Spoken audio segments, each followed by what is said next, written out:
Hello and welcome to ThePrint. I'm Vidhi Bhutra and this is Global Pulse, our daily space to take a look at global media's take on India.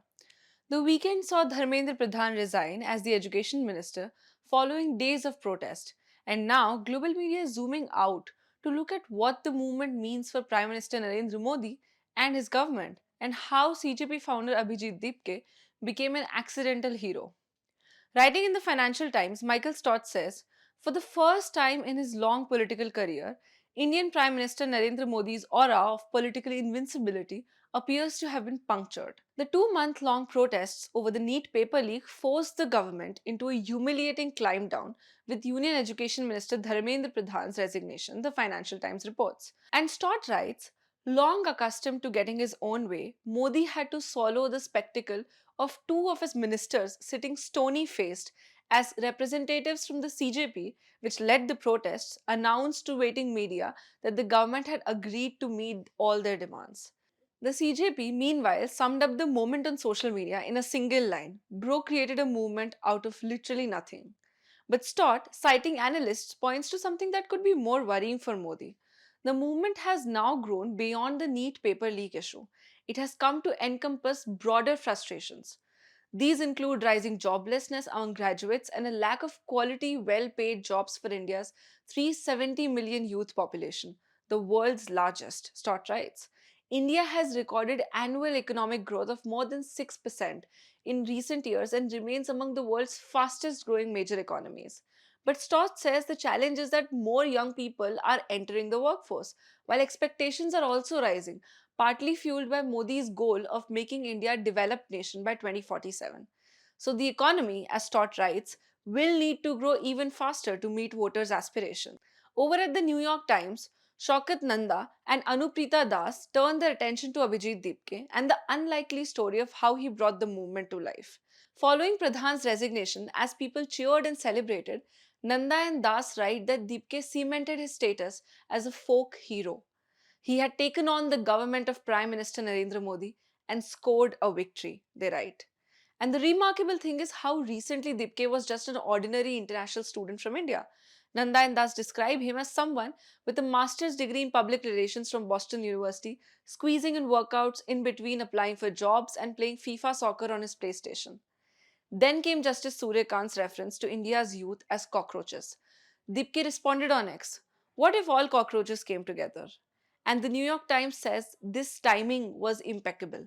Just 2 weeks earlier, the National Testing Agency had cancelled the NEET UG exam after questions were leaked before the test.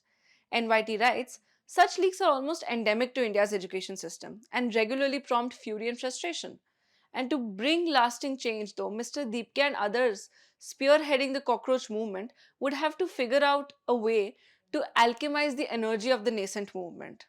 And this movement did not stay confined to India. Writing for the New York Times, Sarah Chatta reports that as youth protests spread across India, demonstrations against the issue and the Modi government at large also erupted in cities around the world.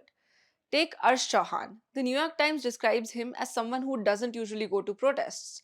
An Indian citizen studying finance at Barrack College, he describes himself as apolitical. But then visuals of the police crackdown spread across social media, and Chauhan decided to join the protest. Not in New Delhi, but in New York. More than 500 people gathered at the statue of Mahatma Gandhi in Union Square, Manhattan on Friday, chanting, "We will take our freedom" in Hindi. Protests also erupted in Los Angeles, London, Prague, Berlin, Vancouver, and British Columbia.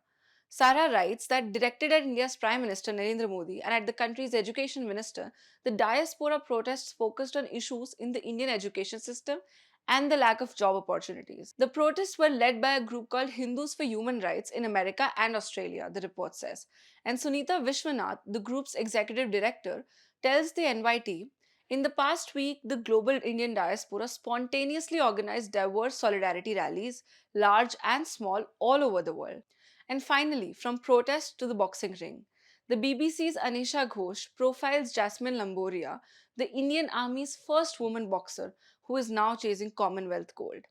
Lamboria is the reigning 57 kg world champion, and while she loves throwing punches for a living, her inspiration comes from a very different sport. Talking about MS Dhoni, Lamboria tells the BBC, He is known as Captain Cool for a reason, and I want to be calm like him. At 24, she is among India's leading contenders for boxing gold at Glasgow Commonwealth Games after winning bronze at Birmingham 2022, the BBC reports. The report also highlights the Indian Army's role in her development, describing it as the wider institutional framework around much of her development. Lamboria's bronze medal in 2022 was historic beyond the ring. She became the first woman boxer to join the Indian Army, enlisting in the Corps of Military Police. She now trains under the Army's Mission Olympics wing. And her target for Glasgow is clear. I aim to change the color of that medal to gold, she tells the BBC. That's your Global Pulse for today. Thanks for watching.